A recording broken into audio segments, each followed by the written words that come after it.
Los copropietarios pueden celebrar pacto de indivisión por un plazo no mayor de 4 años y renovarlo todas las veces que lo juzguen conveniente. El pacto de indivisión que no consigne plazo se presume que es por 4 años. Para que produzca efecto contra terceros, el pacto de indivisión debe inscribirse en el registro correspondiente. Si median circunstancias graves, el juez puede ordenar la partición antes del vencimiento del plazo.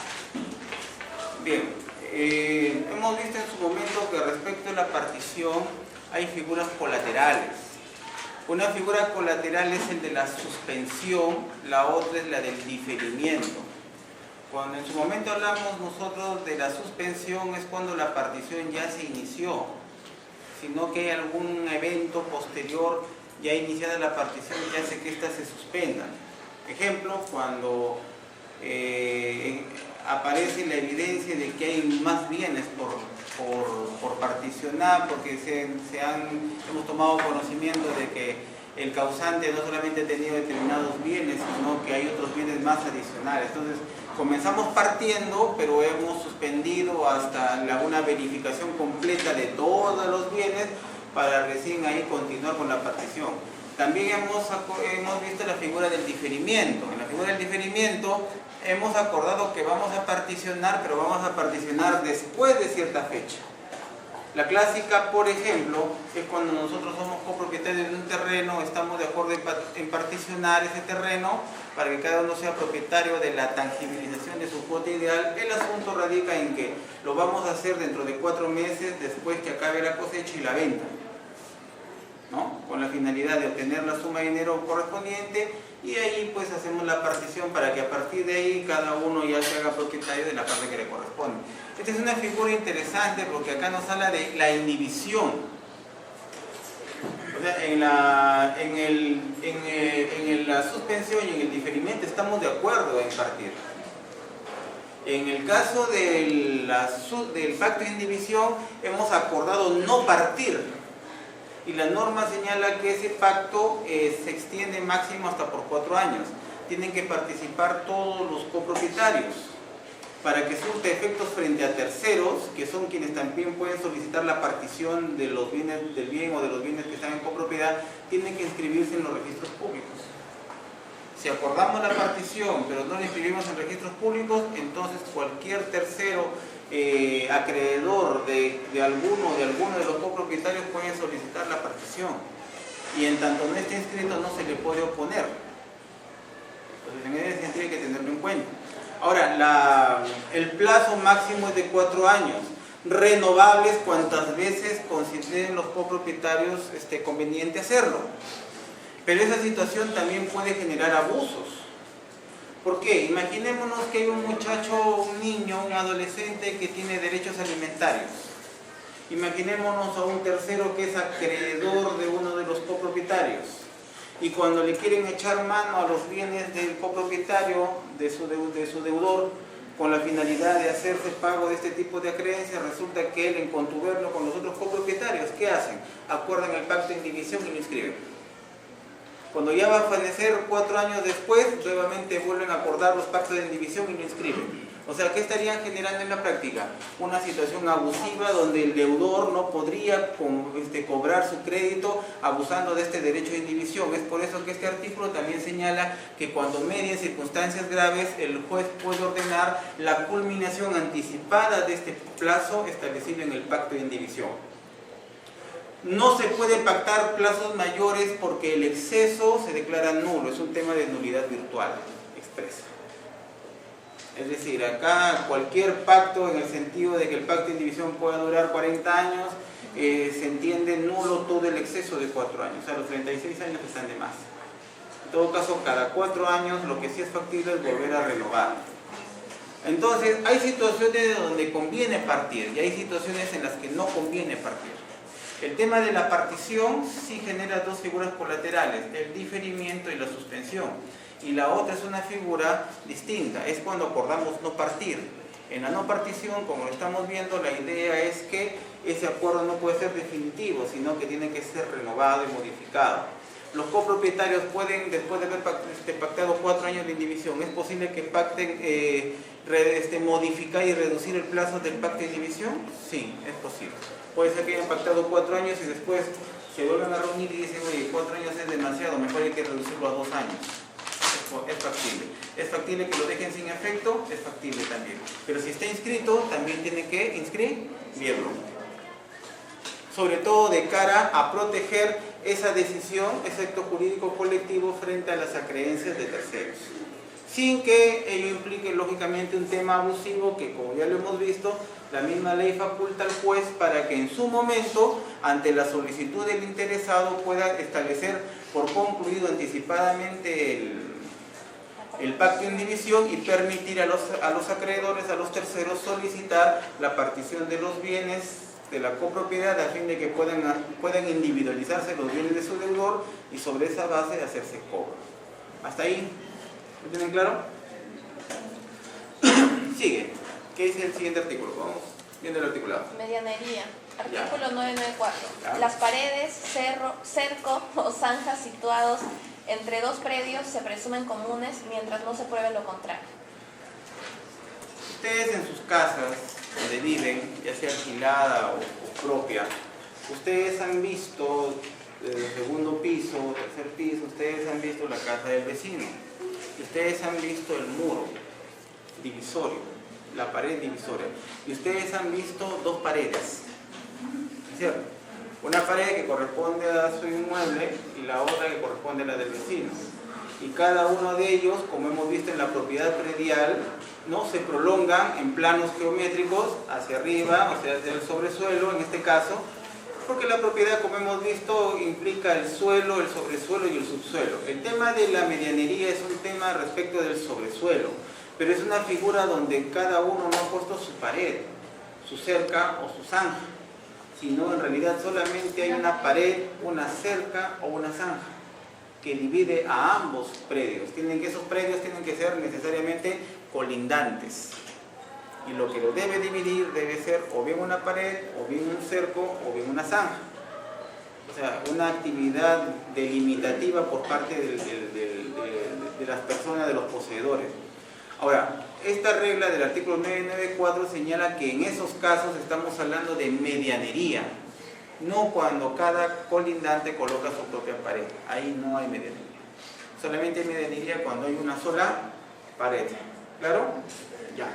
Esa pared, esa cerca o esa zanja, según el 994, se presume iuris tantum que es común.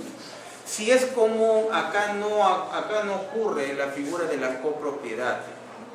O sea, ninguno de los 2 colindantes puede decir cuál es mi cuota ideal de la pared, de la zanja o del cerco. No hay nada de eso. Cuando es común no hay copropiedad. Recuerden la fórmula. En la copropiedad todos somos dueños de todo el conjunto. Pero cada uno es propietario de su cuota ideal.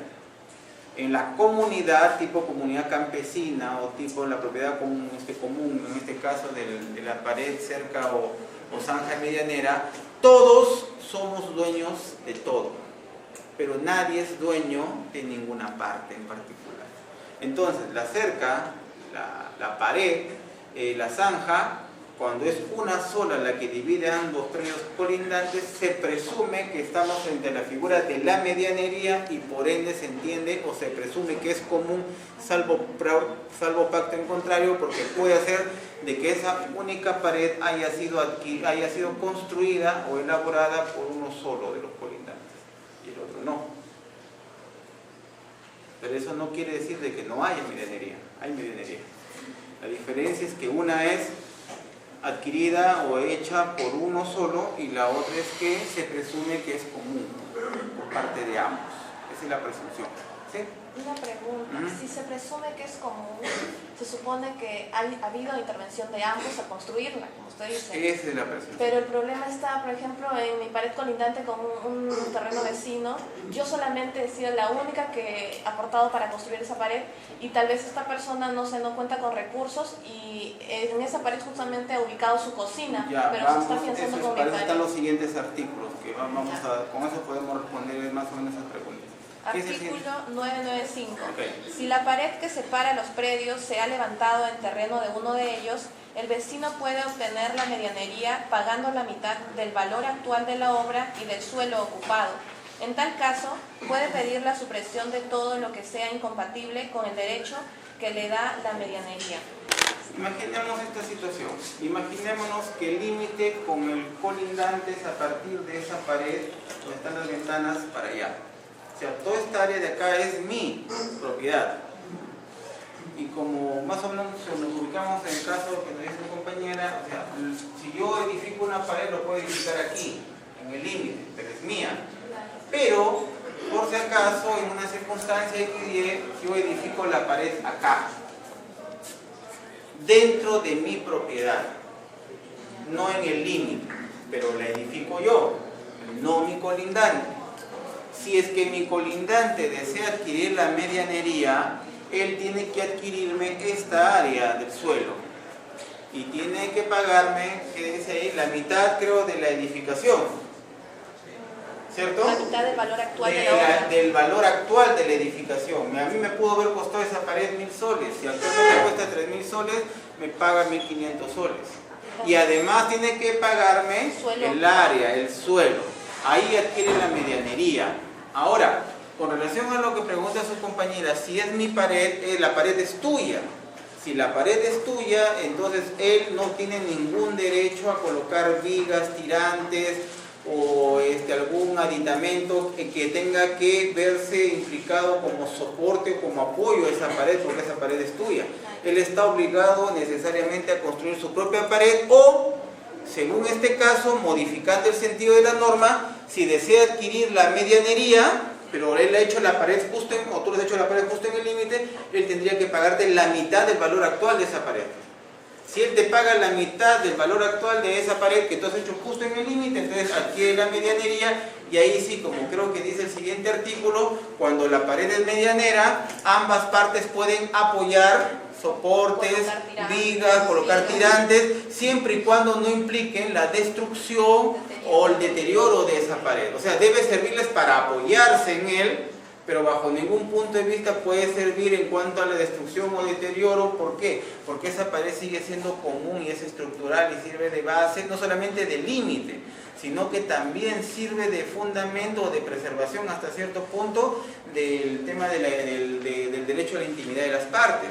Por eso es que supongamos que yo hice esta pared, pero yo pensaba acá hacer un cuarto, acá pude yo haber colocado espacios para una puerta y para unas ventanas. Si mi vecino me adquiere el valor del suelo y me paga el valor actual de la mitad de esta edificación, tiene derecho a decirme, ¿sabes qué? Como ya la pared es medianera, tienes que taparme esos espacios para la puerta y las ventanas que pensabas hacer, porque ahora la pared ya es medianera. O sea, la medianería básicamente sirve de límite, pero también sirve para preservar dentro de lo posible pues el tema de la privacidad, ¿no? de los colindantes. Por eso es que sin ser medianería, ojo, sin serlo, ustedes saben qué es lo que sucede cuando tu vecino empieza a construir un segundo, tercer piso, tú estás en un primer piso y desde la chismosería es natural en el ser humano. Desde ahí empieza a ver todo, pues. Entonces, ¿qué es lo que uno hace? La pared que tiene, la proyecta, pues, ¿no es cierto? La elevas y le evitas la visión. Eso lo haces tú o lo puede hacer tu colindante, tu vecino colindante, si es que estuviese en la misma situación. O sea, eso es perfectamente natural. Lo que quiero que entiendan es que cuando cada uno hace su pared no hay medianería. Es solamente cuando hay una sola. Y propiamente dicha, la medianería es cuando se presume o se ha demostrado, se presume que es común. ¿Ya? ¿Qué más? El siguiente artículo 996. ¿Ya? Todo colindante puede colocar tirantes y vigas en la pared medianera y servirse de esta sin deteriorarla, pero no puede abrir en ella ventanas o claraboyas. Claro, las claraboyas son unas ventanas así circulares parecidas a los ojos de buey de los barcos. O sea, cualquier espacio que implique permitir que se chismosee o que se pueda echar un vistazo a lo que está haciendo el colindante. O sea, eso nos implica, como le estaba diciendo, no solamente un tema de límite, sino de preservación de la privacidad. La pared es medianera y debe servir para eso. ¿Qué más? Artículo 997. Cualquier colindante puede levantar la pared medianera, siendo de su cargo los gastos de la reparación y cualesquiera otros que exigiera la mayor altura. Cuando se habla de levantar, se está refiriendo a elevar más la altura de la pared. Se presume que la pared, supongamos que sea un piso con mi colindante, ¿de acuerdo? Le hemos pagado mitad y mitad. Ya sea que los dos lo hayamos puesto en mitad y mitad, o ya sea que él haya adquirido el suelo o el valor y me haya pagado el valor de la pared. Perfecto, hasta ahí. El tema no se queda ahí. El tema es que, ¿qué sucede si es que yo mejoro económicamente y deseo construir no solamente el primer piso, sino deseo elevar un segundo piso por encima de este?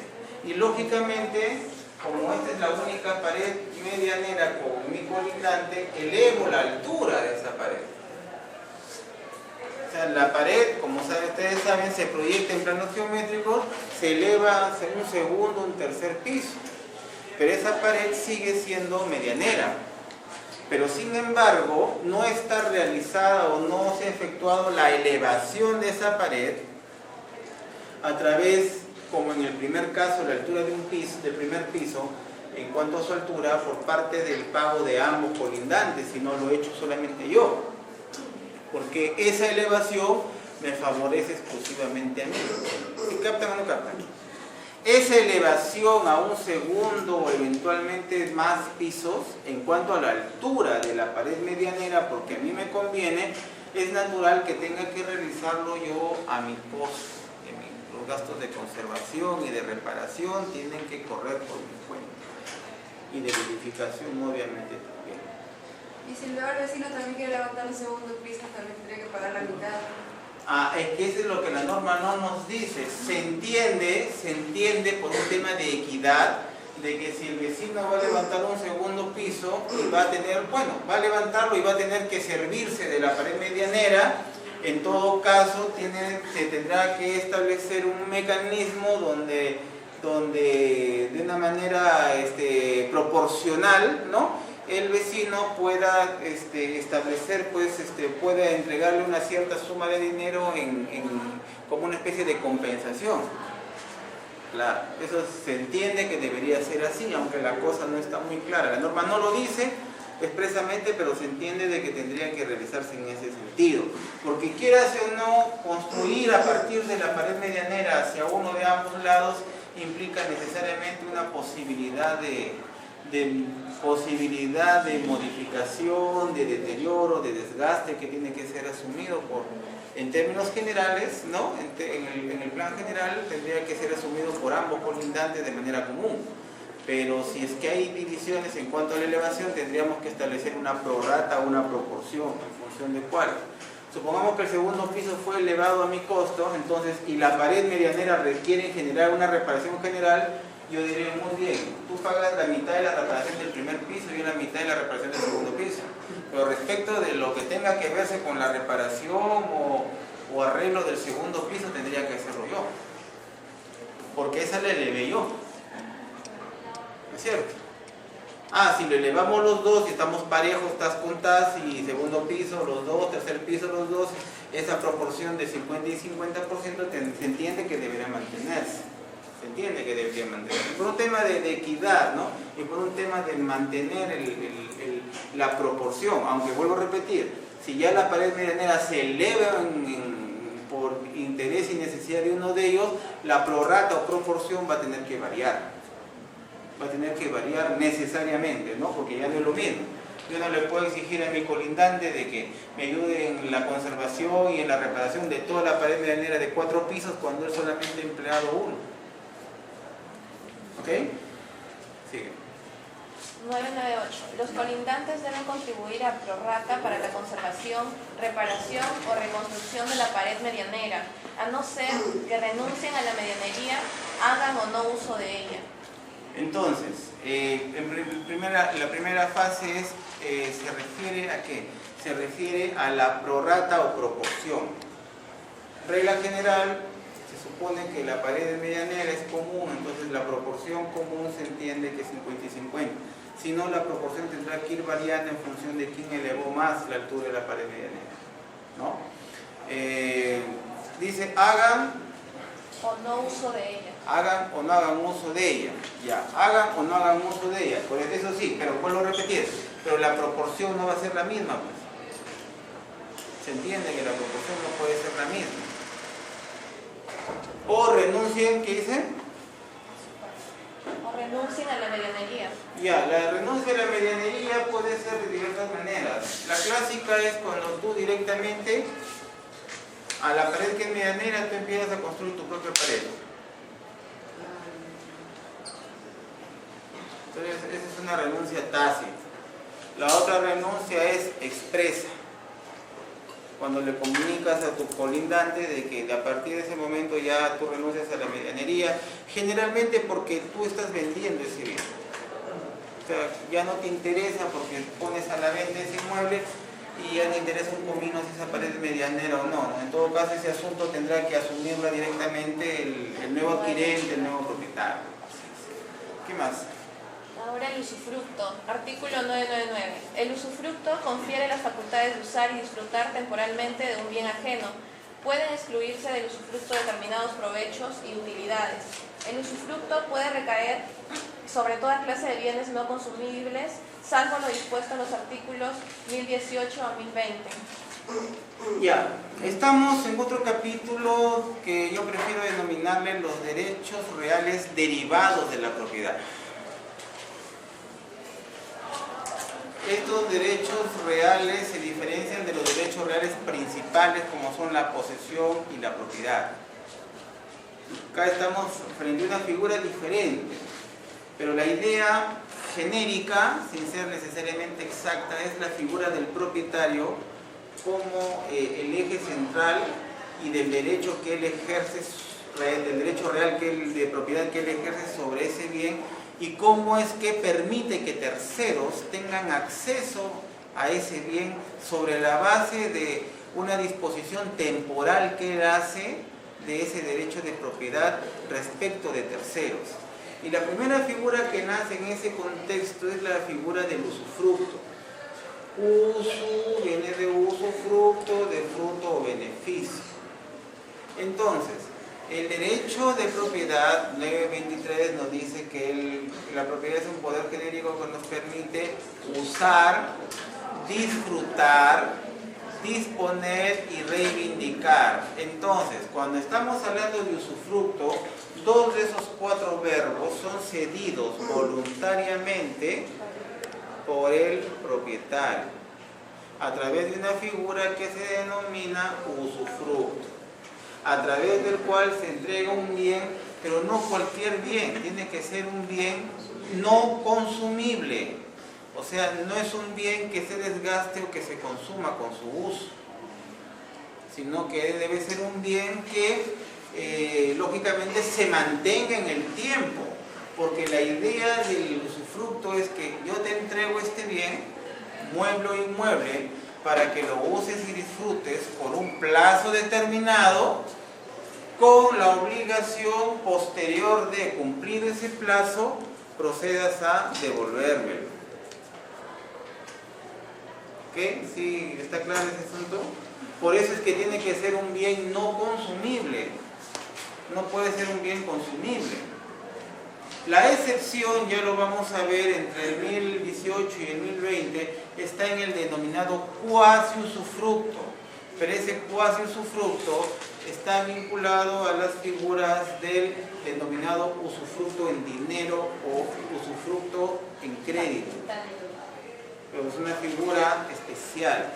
Regla general, el usufructo implica una figura donde existe el propietario, nueva chapa en el usufructo, el nudo propietario, quien a través del ejercicio de su derecho de propietario y porque así lo desea él, a través de actos jurídicos, que puede ser un contrato, a través de su testamento inclusive, ¿no?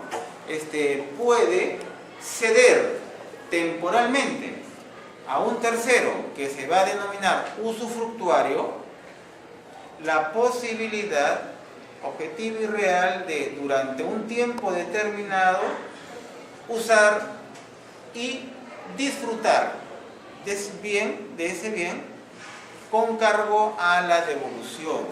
Este es el típico ejemplo del Código 905 de la posesión mediata e inmediata. Cuando el nudo propietario cede su bien a favor de un tercero denominado usufructuario, él sigue siendo poseedor mediato y el usufructuario se convierte en poseedor inmediato.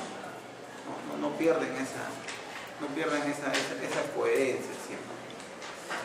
Entonces, esa es la idea central. Cuando hablamos de usufructo ya no hablamos de propietario, hablamos de nudo propietario, nueva chapa, y el poseedor mediato. Y el poseedor inmediato va a ser el denominado usufructuario.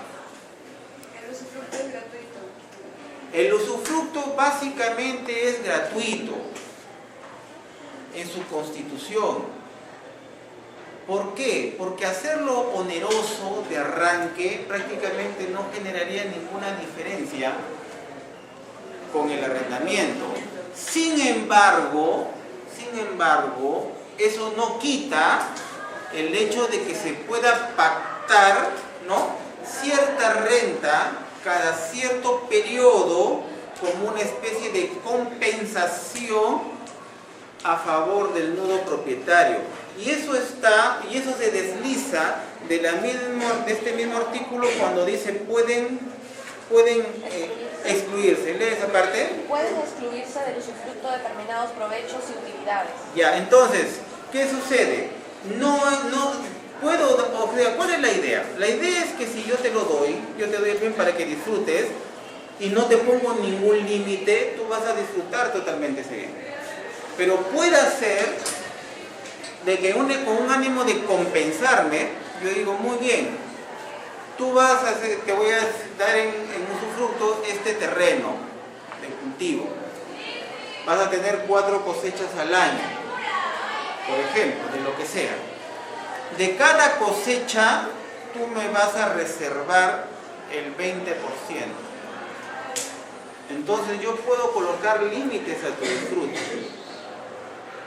como una especie de compensación, pero no debemos entenderlo técnicamente hablando como un arrendamiento. ¿Ya? No debemos entenderlo técnicamente hablando como un arrendamiento. Lo que sí esa limitación lo podemos nosotros establecer con la finalidad de generar una especie de compensación a favor del nudo propietario, ya que él, en buena cuenta, por así decirlo, te está haciendo el favor. Es un acto de buena fe, de buena disposición por parte de él, aprovechando su condición de propietario. O sea, acá el centro está, ¿cómo le podríamos decir? A ver, para que me entiendan. El centro de gravedad en estas figuras está centrado en el propietario y en su propiedad y en el derecho real de propiedad. Ese es el centro de gravedad. En cambio, cuando hablamos de arrendamiento, el centro de propiedad no está en el bien está en medio. El centro de gravedad lo tenemos en las figuras del arrendador y del arrendatario y en el hecho del acto jurídico del contrato de arrendamiento. El bien en medio es accesorio. ¿Y por qué es accesorio? Porque puede ser cualquier tipo de bien.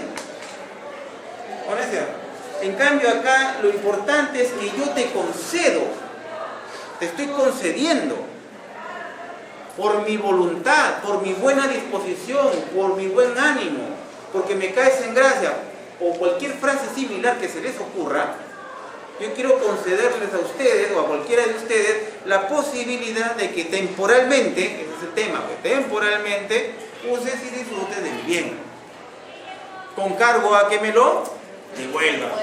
Ese es fundamental, ¿ya? No se puede y si en ese camino podemos pactar ciertas limitaciones y que sean entregadas a favor del nudo propietario no debe entenderse pues como una merced conductiva, sino como una compensación. como una especie de compensación a favor, aunque acá algunos pueden indebidamente poder asumir como que acá se podrían confundir las figuras, pero no hay que confundirlas en realidad. Pregunta. ¿Una pregunta hasta acá? Siguiente artículo. Artículo 1000. El usufructo se puede constituir por, inciso 1, Ya. ley cuando expresamente lo determina. Hasta ahí. ¿Cuándo se da el típico ejemplo de la ley?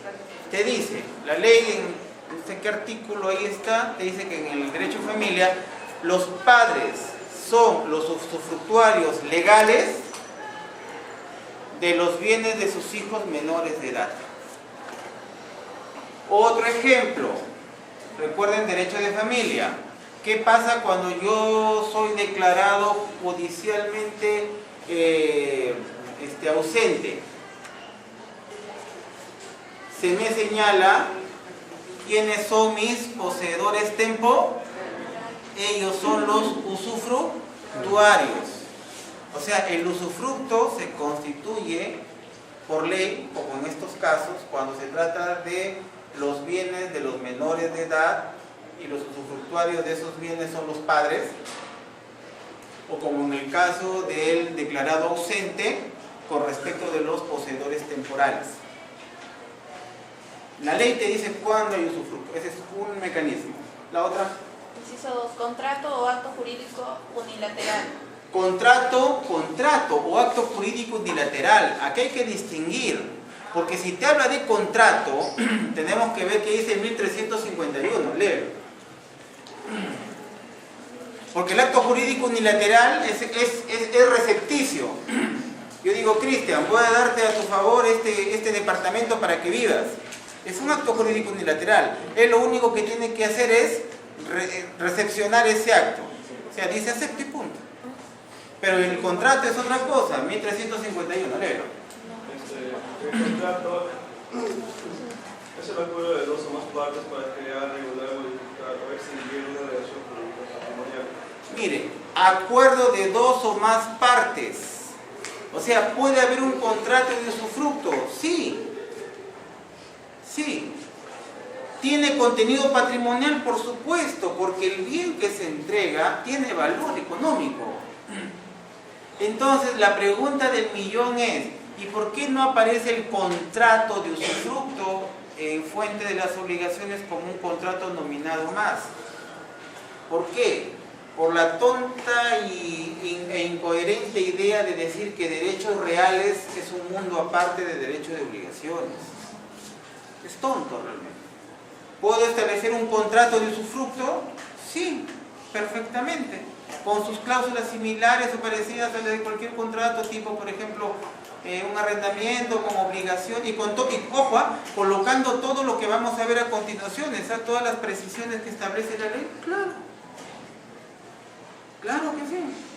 Entonces, dicen, no, es un contrato real, pero si es un contrato, ¿por qué no lo pones como contrato nominado también? No tiene objeto de que no lo pongas. ¿Por qué proscribes la palabra? Este artículo pone la palabra contrato, porque en otros el codificador se ha cuidado muy bien de evitar la palabra contrato, dice acuerdo entre partes, ya lo vamos a ver, o sea, evita decir contrato, como que le costara decir, ¿no?, contrato. ¿Por qué? Porque está supuestamente en un libro de derechos reales. Y como estamos en derechos reales, supuestamente es un tema sujeto-cosa, no es un tema con otra persona. No sé. Esa es la verdad que no tiene mayor razón de ser. Hay contratos reales, y el usufructo es uno de ellos. ¿Qué más? Por testamento. Por testamento. O sea, en el testamento puedo constituir un usufructo a favor de determinada persona. Claro. Ese usufructo se entiende que tendrá que ser para una persona que no es mi heredero. Pues. Claro. Entonces, no sé. Porque no tiene objeto que yo lo ceda respecto de alguien que es mi heredero. Si es bien de él, pues. Una vez que fallezca va a ser la transferencia de propiedad, se va a generar. Tendría que ser a favor, claro. Se me ocurre, tengo un inmueble, tengo 4 hijos que están en el extranjero y no tendría inconveniente. Yo podría constituir un usufructo a favor de un particular por 3 años. Después de esos 3 años señalo muy claramente de que ese bien en cuotas ideales del 25% le van a corresponder a mis hijos. Pero en primera instancia tendría que cumplirse el usufructo respecto de ese bien o con relación a otros. Si se cumple con relación a otros bienes, se entiende que los herederos de esos bienes en específico tendrán que esperar la culminación del plazo del usufructo, ¿no?, para recién poder hacer pleno ejercicio de sus derechos sucesorios. O sea, ¿pasarán a ser propietarios? Sí, pasarán a ser propietarios. Pero para hacer el pleno ejercicio de su derecho de propiedad tendrían que esperar la culminación del plazo del usufructo. No se entiende, no sería muy claro si es que cediésemos en usufructo a alguien que justamente va a ser nuestro heredero. Porque como ustedes saben, o van a saber con más detalle, justamente las disposiciones testamentarias surten efectos después del fallecimiento del testador o del causante. Así que en este caso tendríamos que hablar de una persona diferente, distinta, ¿no? ¿Qué más? Artículo 1001. Ya. El usufructo es temporal. El usufructo constituido en favor de una persona jurídica no puede exceder de 30 años y cualquier plazo mayor que se fije se reduce a este. Tratándose de bienes inmuebles de valor monumental de propiedad del Estado, que sea en materia de restauración con fondos de personas naturales o jurídicas, el usufructo que constituya el Estado en favor de estas podrá tener un plazo máximo de 99 años. A favor de personas naturales 30 años, ¿cierto? ¿Sí? A ver. Y de 99. No puede exceder de 30 años.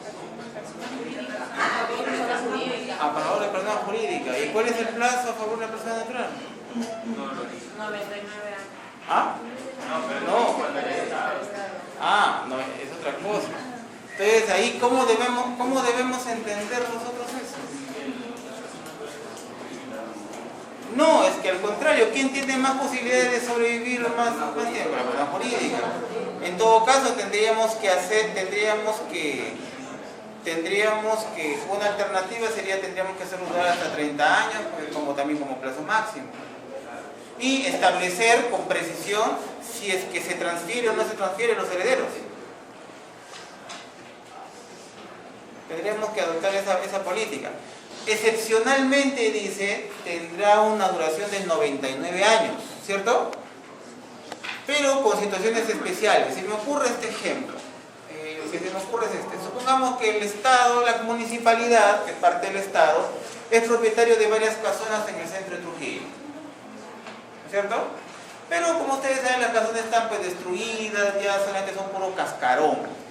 Adentro es un nido de ratas, todo destrozado. Entonces el Estado desea proveer ¿de qué? De una restauración a esos bienes, pero no tiene el dinero en efectivo para que haga eso y es muy costoso. Entonces, ¿qué podría hacer el Estado o la municipalidad? Podría entrar en contacto a través de un contrato. Tendría que ser a través de un contrato. ¿Con quién? Con un banco. Banco Continental, señor. O el Banco Continental. ¿No te gustaría tener una oficina? Pongamos otro banco que no tiene una oficina en el centro. O que tiene pero una pequeña. Por ejemplo, el BIF. El BIF tiene una oficina pequeña. O la Scotiabank tiene una oficina pequeña.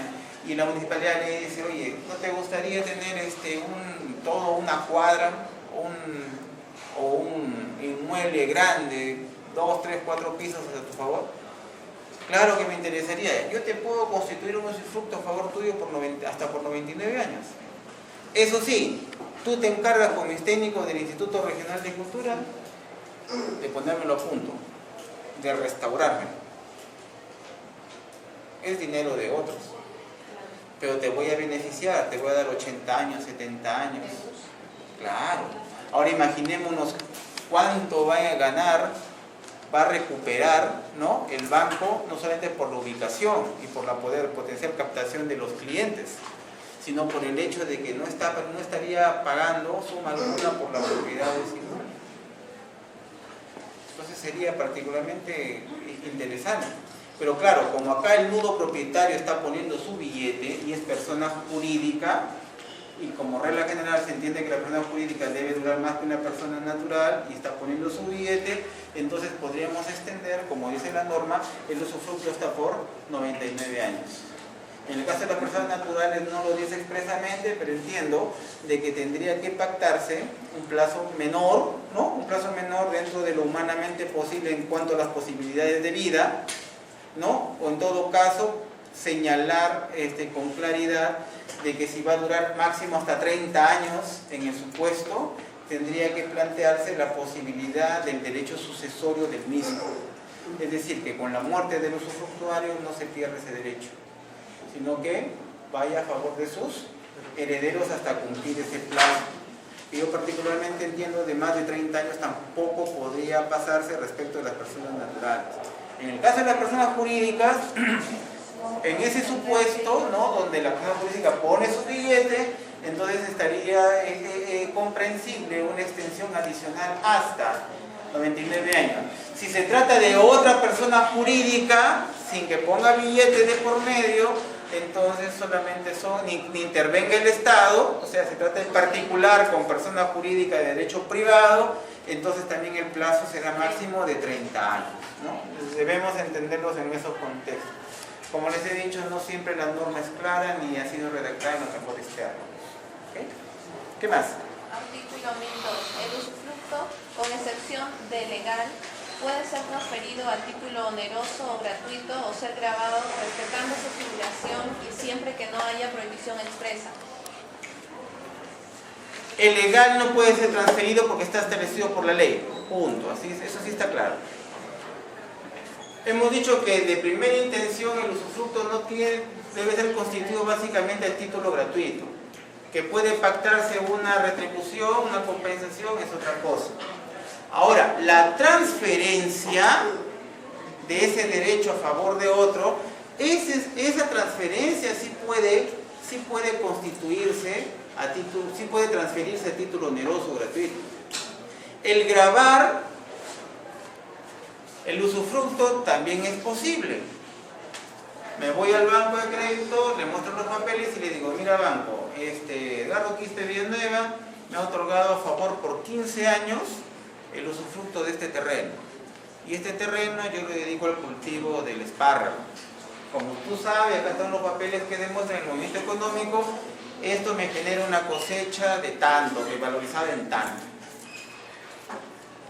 Yo quiero solicitar un préstamo y quiero garantizarlo con la producción, con el disfrute de este bien. ¿Es posible? ¿Es factible? Sí es posible, sí es factible. Pero respetando, eso es importantísimo, el plazo de duración del usufructo. O sea, si el plazo de duración es de 15 años, yo no puedo gravar esto por más de ese plazo. ¿De acuerdo? Es más, podría yo estar yo podría tener el usufructo de este inmueble por 5 años y estoy viviendo 3, ¿podría transferir a favor de otro mi ubicación y otro puede entrar en mi lugar? Sí, pero ¿por cuánto tiempo? Si ya viví 3, solamente me quedan 2, siempre respetando el plazo. Eso es importante. ¿De acuerdo? Muy bien.